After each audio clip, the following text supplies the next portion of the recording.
Hello mga ka-idol, ayun nga po, maghahanap po tayo ngayon ng pansit-pansitan na tinatawag nila dahil po marami po akong nakikitang pansit-pansitan na kinakain nila.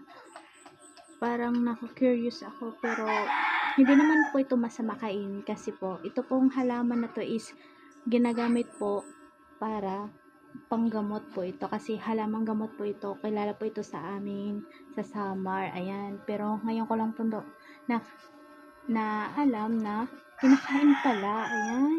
Tara, maghahanap tayo. Guys, maghahanap tayo dahil tumutubo lang yan sa mga kahit saan tumutubo sila. Papakita ko sa inyo. Ito, may nakita na ako. Yan. Ito ang tinatawag nilang pansit-pansitan, guys. Aray! Ayan. Oh my God, ang damit ko. Wait lang. Ayan nga, guys. Ito ang sinasabi nilang pansit-pansitan na kinakain. Ito ang nakikita ko sa mga vlog. Kunin na natin. Ouch!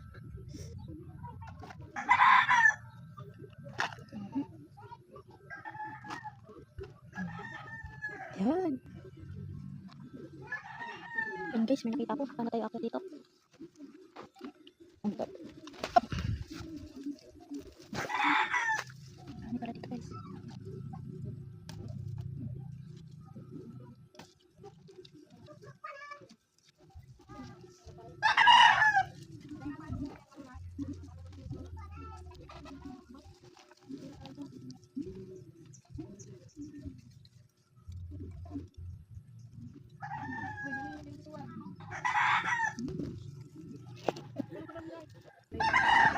Ayan guys, marami-rami na ating nakuha.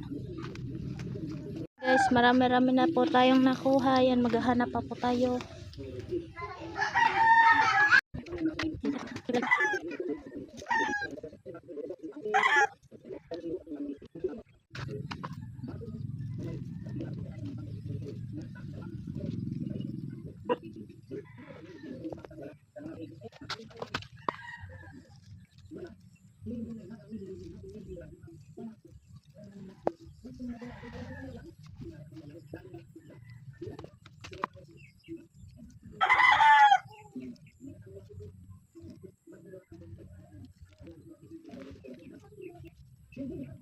Guys, marami na po tayong nakuha. Ayan, tama na po ito dahil ako lang naman po yung kakain ito. Tapos kukuha po tayo ng limon dito, limon. Ayan.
Sa pagtitimpla po, nilagyan ko po yan ng konting asin, asukal, at saka konting pombitsin, at saka kalamansi. Meron na rin po yung bawang at sibuyas.